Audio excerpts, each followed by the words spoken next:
This morning it's my honor to introduce our first speaker in our keynote, Senator Charles Perry.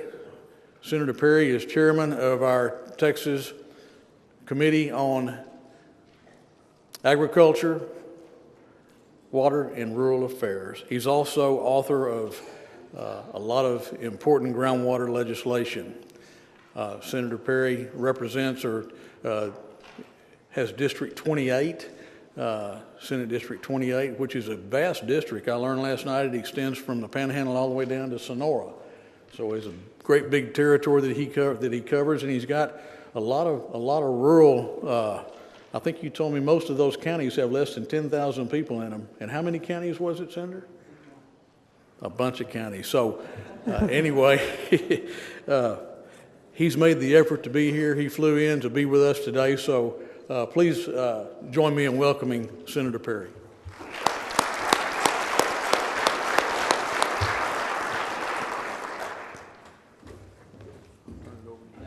Appreciate it, man. Thank you.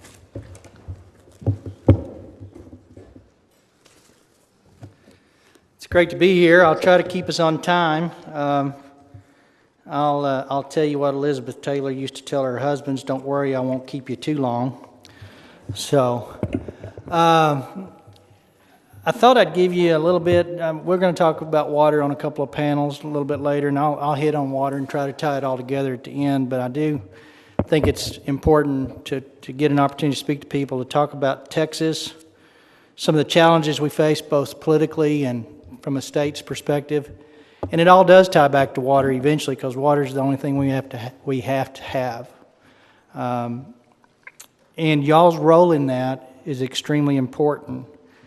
I do think going forward, and I hopefully last session and the interim and going into the next session, we'll find a way to build a partnership that I don't believe currently exists with the water districts, the states, the locals, and the community to begin that process of really talking about how do you develop your water resources, any and all resources that we have available to us to meet those needs. But I'll talk to you a little bit about the legislature 85th that we came out of.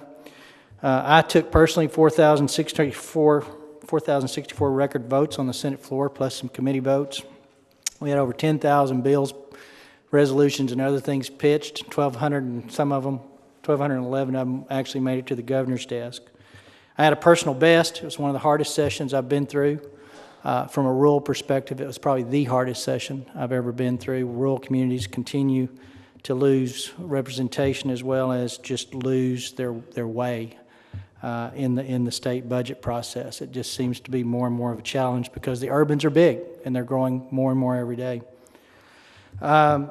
A lot of good things happened in the session, and a lot of things that should have happened didn't happen. I think we'll readdress those next session. I'll talk to you briefly about the budget. $217 billion budget. I know Comptroller Hager spoke to y'all a little bit yesterday. 8th to 10th largest economy in the world. Here's how it gets back to water. $80 billion goes to public and higher ed. $80 billion goes to health and human services. That includes CPS, foster care. We did a lot of good things in that area. $26 billion went to transportation. 3 areas, 86% of the budget. We don't control much of those dollars. And when you don't prioritize things that need to be prioritized, like water, as a state priority, which usually involves funding, you usually don't meet the challenges that we're going to be facing 20 years from now. You don't develop water and you don't put infrastructure in place the day you need it. You start 20 years out, and that 20 years is today. With a budget that's consumed by 86% of 3 items, the state's not going to be there unless some hard decisions and hard political decisions are made going forward with respect to those fundings. The reason we don't make those hard, and the reason we're having some of the problems that we're experiencing to the south of us, and I'm not putting the blame on anybody, but infrastructure to divert waters for flood and all of those things that we've talked about to ad nauseum in this state regarding water and floodplains and those kind of things hasn't been a priority. I'm not suggesting that we can handle a 50-inch rain in 3 days. That's not realistic, but I am suggesting that we can mitigate some of the damage that 50 inches of rain cost if we were actually to be a little proactive and preventive and actually build those infrastructures to, one, capture that water for future use, because we won't always have 50-inch rains. But we haven't done that as a state. And I hope, and there's always good at the end of the light of the tunnel, and as new dawn breaks, that this recent catastrophe that these people are experiencing and the loss and economic loss that comes with it, it will set a sense of urgency into our statewide officials as well as our federal government. This is not a single state issue. We've got Louisiana that historically has floods similar to this regularly, but there's no need to have the devastation from it if we do our jobs and do our well. My counterpart in the House, Representative Larson, he's been an outspoken advocate for capturing and diverting and things. We've had floodplain legislation last session that got vetoed. Those are not good long-term policy decisions. And those are things that we need a water district. We need all hands on deck. We need all partners in a partnership and not an adversarial relation to meet those challenges. So I'm looking forward to the next session, and over the interim working through some of those arrangements. The other parts of the budget, still spend $800 million on border security. People ask a lot of times, why do you continue to do that? We don't have any direction from the feds on what their role is going to be in border security yet. We thought we would have it before we left session. We still don't have it. $6 billion went to prisons. If you ask them to the press, they wouldn't tell you that we spent $1 billion out of the rainy day fund for infrastructure on mental health beds and et cetera, some of that stuff that need to be dealt with. So that's kind of Texas budget. Well, don't let me forget, we have $1.2 billion growing to a $4 billion health care crisis on our retired teachers.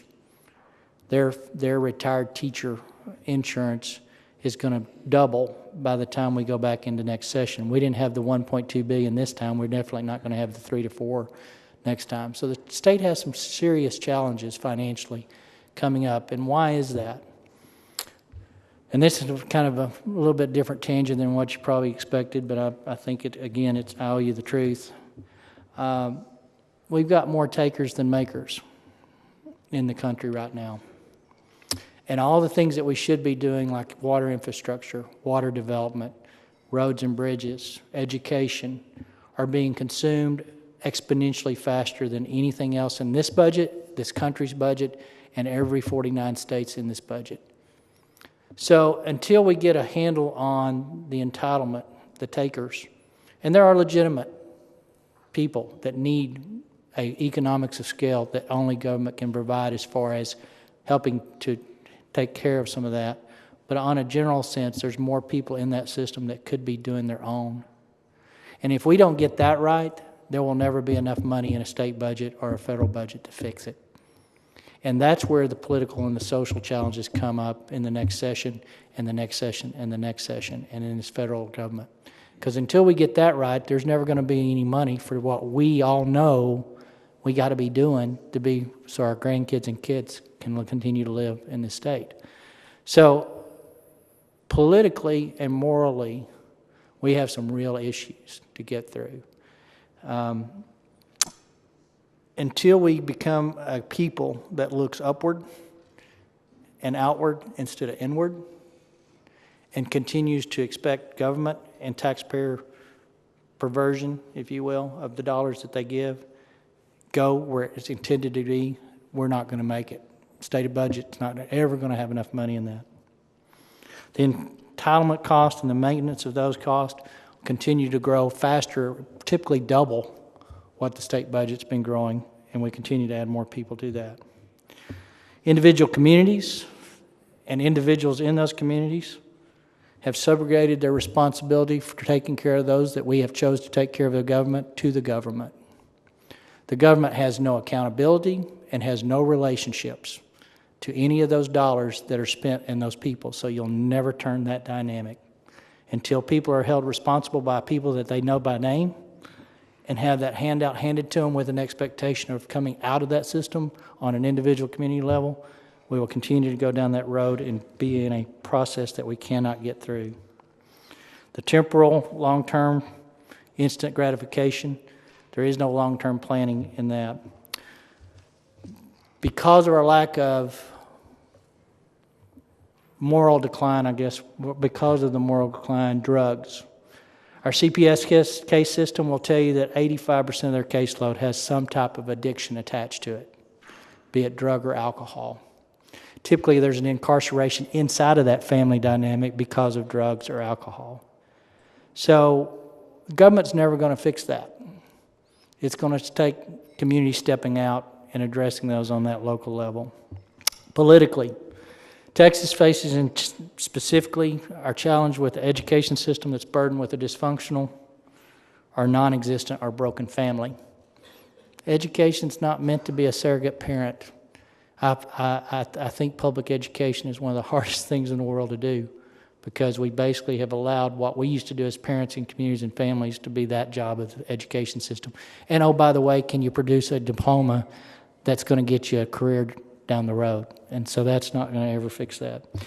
Until we have education school boards, families, and communities that are more interested in classroom performance than Friday night performance, that ain't going to change. We got to get serious about what we're expecting from our system, guys. And it starts with every individual in this room to get involved in their communities, get involved in those school boards, and start changing that discussion from my kid didn't start to how's he doing in math. It's time to have those discussions. The other thing I see politically, and I think that we all in public light, as well as elected officials, our society, our democracy, our republic cannot survive without an unbiased, free press with objective reporting. Social media has just about killed the debate. And if you kill debate, then you've killed our democracy. Some of my colleagues will not speak the truth or ask the hard questions anymore in committees, or say what needs to be said to get to the heart of a problem, for fear of what Twitter feed's going to say to them before they ever got the process done. So we've got to get back on someone watchdogging. Hold me accountable for what I do, but don't make things up to keep me from talking. And we've got to get back there. Texas is a pretty good place to be, but our public school finance system, I do think in the next interim and as well as next session, you will see a major overhaul. That scares the fool out of me, because that typically will mean that we have more power in Austin, more centralized funding, more centralized curriculum. We have to have the courage, though, to tackle that, because we've created a working class poor in taking care of an entitlement generation through property taxes and other things. So no option, no, not doing anything is not an option. Rural versus urban continues to be a problem. Water has been left out of the discussion, in my honest opinion, as far as trying to meet those needs going forward. We'll continue to have to do that. We don't communicate well. In order to solve the problems that we're going to face in the next, we need to communicate. That goes for water districts and chairmen of water committees. That goes for legislatures. That goes for communities. That goes for everybody in the process. Bad things happen when you don't communicate well. I'm reminded of a lady and a guy living in Chicago, and the Chicago was snowed in, so the guy said, I'm going to head to Florida tonight, and I'm going to be there for some warm weather tomorrow. And so he gets to Florida, and he emails back to his wife, and he missed one letter in the email. And it went to a widow of one day from a former pastor. And the email said something to the effect, I got here safely, looking forward to seeing you tomorrow, and it's hot down here, bring some shorts. So you really need to, we need to get back to talking to each other about real issues that matter. And if we don't do that, then we only have ourselves to blame for the outcomes. We have to have a political turnabout. Texas still politically, we function pretty well on a DNR level. We still communicate fairly well, but it's becoming more and more of a challenge. The national tone seems to be filtering in a little more than it's normally has. So I would ask that, you talk to your reps and your senators, not from a DNR perspective, but on the big issues that matter. Water, education, healthcare. The healthcare cost, I tell you, if we don't get some relief out of the feds, that relief looks like reduced funding. It's going to be the determining factor. So Texas will continue to make those challenges. So, kind of bridging over to the water legislation a little bit, not to talk a whole lot about, but we did have several pieces of legislation that came up through the 85th. We had some minor administrative tweaks. 865 was direct deposits, giving GCDs that opportunity. 1009 application completeness, that was just to kind of keep the games being played on permits. You know, if a landowner comes to and starts a permit process, GCD shouldn't have the opportunity to change the rules on the application during the process. Pretty clearly something that makes sense and should be done. Regional water planning, we got 1510 through the hoops. 1525 was vetoed over politics, the water study, and that was flood diversions and some other discussions to be had. 2377 was a brackish bill to allow municipals to start the process of how we would permit brackish water aquifer and for future use. And then rural impact, I did have a piece of legislation that effectively there was a pot of money that was going to set to expire under some federal regs, that we were able to keep that money, and I put it to an evergreen fund for rural economic development, but it's a payback kind of provision. So did have some good stuff in that respect. All in all, it was a session for water that I think was the beginning of a dialogue that hadn't been had in quite a few years. We approached it with nobody has the only answer, nobody has the right answer, but together we can probably get a better answer. We had committees, I think, to hopefully, at least from my perspective, that were open, transparent. I think Rusty did a yeoman's job, and Lauren, setting up down on the front row, did a yeoman's job of keeping in touch and trying to make things work. But I never fully intended to probably move some of the biggest pieces of legislation in water districts in one session.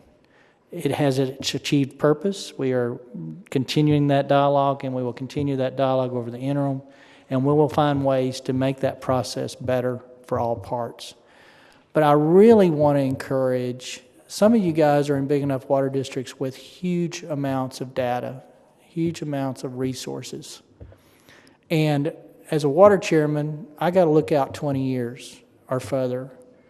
And to have that resource that we're not tapping, that we're not asking for as a state, or trying to go out and reinvent the wheel to get it, makes no sense. So I see an opportunity for you guys to be part of a solution, part of a driving force to raise that level of awareness up, a level of need to know that as a state we need to be talking and doing these things with respect to water.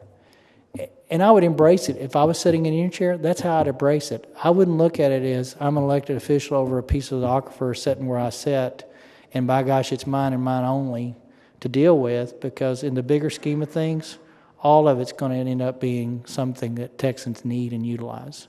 So I want you to take the opportunity to engage going forward in that process.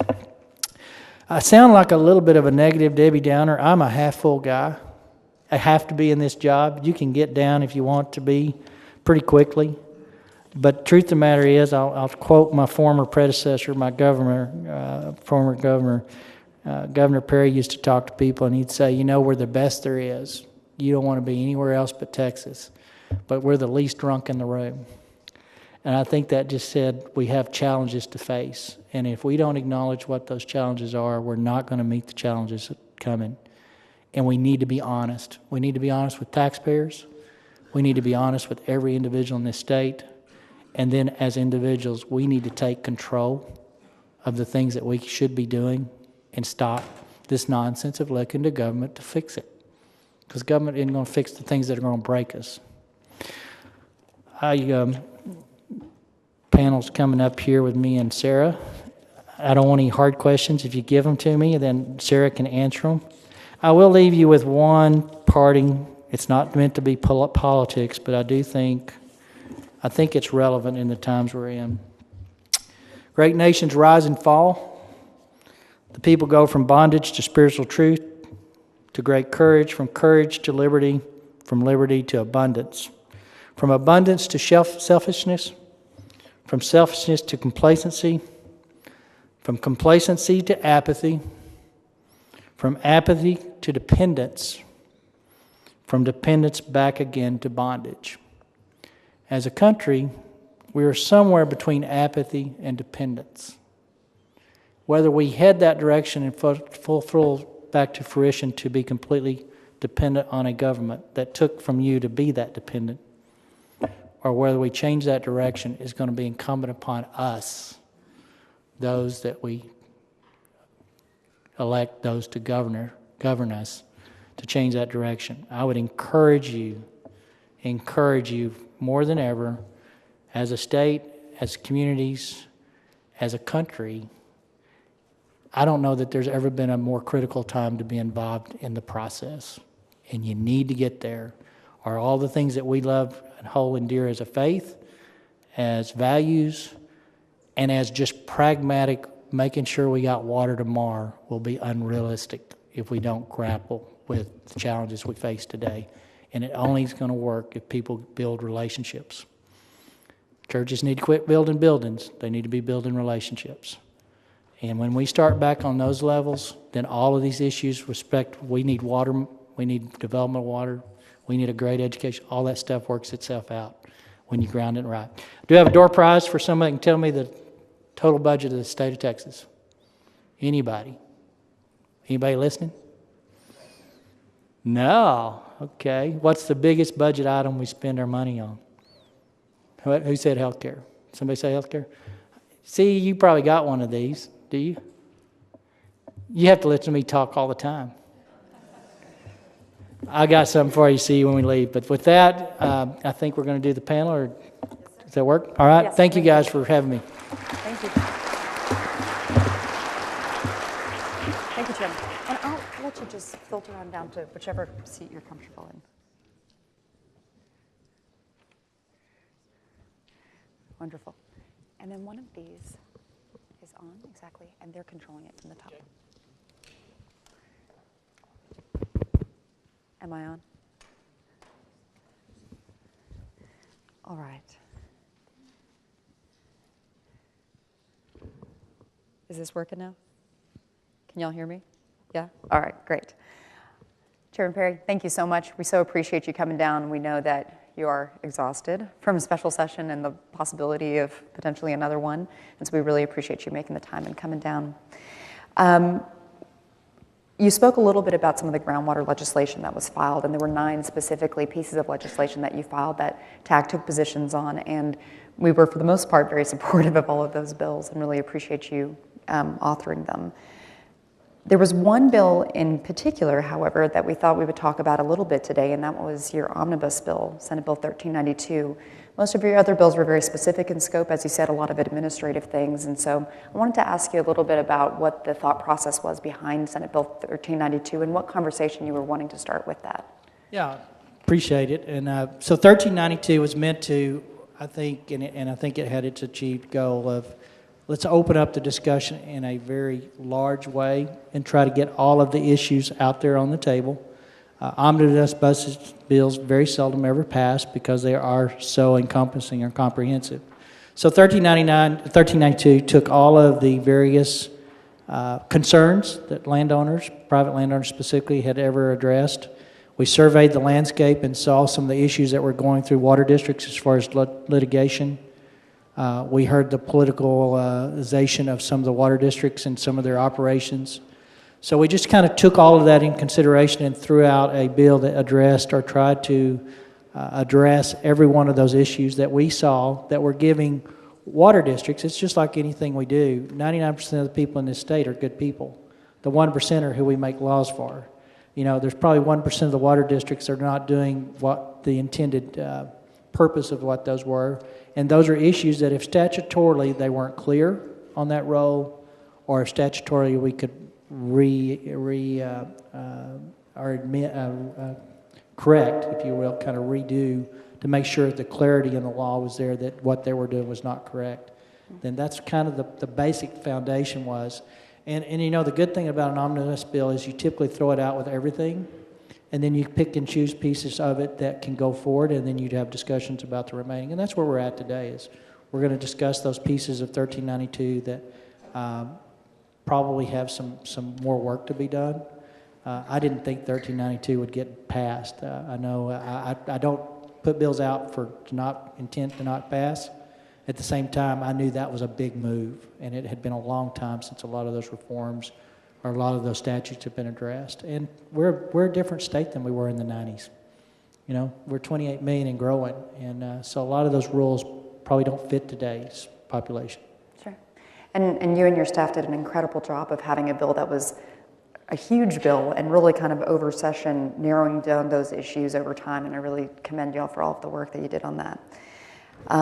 So Senate Bill 1392 proposed a number of changes within 36, as you said, but the one in specific that was really interesting was this concept of similar rules. And so I thought I'd ask you about your thoughts of why you think it's important for districts to be looking at the concept of similar rules. So with the background that the intent is part of the intent is, one, to make sure landowners have predictability, consistency, from one board to the next board, from one water district to the next district. But specifically to that similar rules section, our common is when you have a landowner that's over two different district jurisdictions, but over the same aquifer. And the science shows that the aquifer performs the same under both districts, but you got a landowner that has to answer to different sets of rules, and they're different sets. But there's no scientific base for why that. That's kind of where that evolution of why similar rules kind of came up. And one, I think it opens up litigation. You know, whose rules do I go by? The less restricted, more restricted, and you go through that process. But it makes no sense from a scientific base, and that's the foundation of 1392. Let's make sure that our groundwater district's decisions are based on scientifically verifiable data, so that the politics of the day don't interject into it, and so that decisions can be justified to the landowner. Here's why, here's what the data shows, here's what the science shows, this is why we do it. And I think we shut down the courts on that level. I think that people will say, well, you know, I can't argue with the science of it. And now people are always going to say, well, it's bad science. But that's a different debate of the day. But you can't justify to me a landowner that's sitting on two different, or on the same aquifer with two different districts, jurisdictions, and have them have sets of rules that are not the same. Doesn't make sense. So that was kind of the preface for it. Again, I think that allowing for scientific and geological, hydrological variances, aquifers perform difference. Allowing for that variable, you ought to be able to start from some common base that this is how we're going to start the process of our rules with the scientific data entwined in it. Give them the flexibility to do it, but at the same time, make sure that there's a consistency to it in this district to the next district to the next district. Okay, thank you. When you talked about shutting down the courts, there was another significant bill of yours that was much discussed, and that was Senate Bill 862 on attorney's fees. Could you tell us a little bit about that? Your thought behind it? And that's just a fundamental, it's not having anything to do with water. I have seen this play out in our judiciary, our justice system, and we've reached a point where the cost of defense of litigation or the cost of litigation has become a barrier. And if it's my right to develop that, and the courts have held that it's my right, my decision point should not be based on, well, it will cost me this much to go defend that right.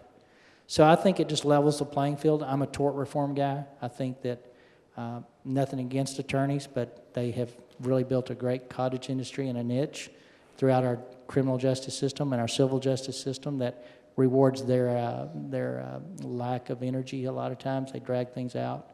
So I just want to know that a landowner can come to you in good faith and go to a courthouse with expectations that he's willing to risk based on the fact that he's right, that he can get those monies back. The final version of that was a pretty good version.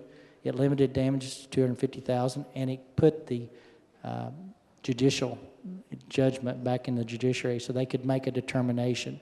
Because there is a reality check that some of the districts can't afford it. And I don't think there's anybody that wants a water district being sued out of existence, but by the same token, it shouldn't be the opposite end where a landowner can't sue for fear of being sued out of existence if they lose. So we're going to go back there. There's no great news here. I fully intend and expect to have a loser pay in the system next time. We didn't do a very good job of probably garnering stakeholder approval. We probably didn't do a very good job of garnering legislative support. I did get it out of the Senate. The truth of the matter is I had the votes to have it attached to a bill coming out of the Senate that went to the governor's desk that was there. I could have passed loser pay on the House side too. But because of the pushback and the concerns that the water districts had, I said that's not fair. There's a trust here. And so we're going to come back and revisit it, but I fully expect and would anticipate loser pay being one of my priority bills. Thank you. And it's a subject that we've promised that we will continue to engage with our districts and continue to think about. So I wanted to close with, coming out of the interim, there was a lot of emphasis during the interim hearings on GCD performance. And I wondered through this session, because there were a number of groundwater bills, how you think we did on that subject. Do you think we moved the needle at all? Yeah, I think we did. And the reason we did is because it's evidenced by this turnout. I think a lot of reasons not to be here today, but you've got a pretty good attendance record. So I think, one, the 1392 debate has raised the awareness that maybe we do need to go back and revisit. I'm glad Justice Heck's going to be here. I think he can illuminate kind of where he sees some of the courts going and where we've been consistent in Texas. So it was a good session. We administratively cleaned up a few things. Did we hit the home runs from a legislative perspective? No. We had several good pieces of legislation sponsored from the House to the Senate and vice versa that because of politics of the day didn't make it through the system. And that's a sad commentary, because every one of those that I think were vetoed had legitimate long-term public policy ramifications. So we'll just go back next session, refile them, and get them again. This is too important to this state, water and development of water, and thinking big and thinking bold and working with federal partners to do it, I think, on an infrastructure funding and some of those things nationwide, to just walk away from it. But we had a good session. Let me rephrase it. From a chairman of water and rural and ag, I think that water districts and I had a good session. Y'all may have a differing opinion. I know it was not easy to begin the process of saying we might need to change a few things. Change is never easy. And I'm committed to making sure it's the right change. But at the same time, we still have to go back to work on some of the things that didn't get done. Thank you. Our overall assessment is that it was a good session for groundwater when we look at the last results. So my last question for you is, how can TAG be helpful to you moving through the interim? Resource and meetings like this and getting information. And don't take your news from the emails from people that have different agendas. If you want to know what we're doing as a legislature or where we're at in the process, I promise you, Sarah's and C. Williams and those people are engaged. There's a lot of people in there, but call my staff. Call me.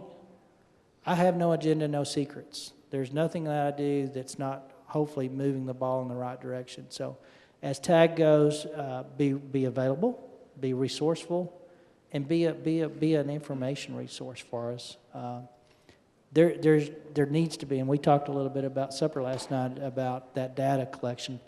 We need best data in Texas to move development of water forward. And the water districts, the ones that have had the resources, are some of the best hydrological water data that we've got in the state. But nobody's ever asked you guys to help. Never have said, can we get how this aquifer performs from y'all science and look at it from the water board, and do a comparison and build that bridge towards, we're going to need water going forward. I don't think it should be proprietary to an industry. Ag is important. Municipal growth is important. Human consumption is important. You don't reprioritize any of those over each other. But that's the good thing about Texas. We have both the financial as well as the natural resources surrounding us or in our state borders to fix those needs. But nobody's pushed, but I'm a push. I'm going to push the agenda. Because when I'm, God willing, 85 looking back, I want to know that we had water because of the things we did today. But we're not going to have that water guaranteed if we don't begin the process of moving that ball forward. Plain and simple. That's at least my perspective. Thank you. Thank you. Well, at one of our one of the final hearings, I gave you my word, and I think Greg Ellis was up there with me too. I think we both gave you our word that we would continue to have this discussion about similar rules. So we are going to move into a panel to talk about how some of the GMAs have listened to this conversation, have started the process. There are several GMAs that have started that process. Before we do, we would like to recognize you as well with a resolution that TAG passed thanking you for your efforts during this session. So I'd like to invite up President Joe B. Cooper to present you with that and ask the panelists to start to make their way up here at the same time. If I may.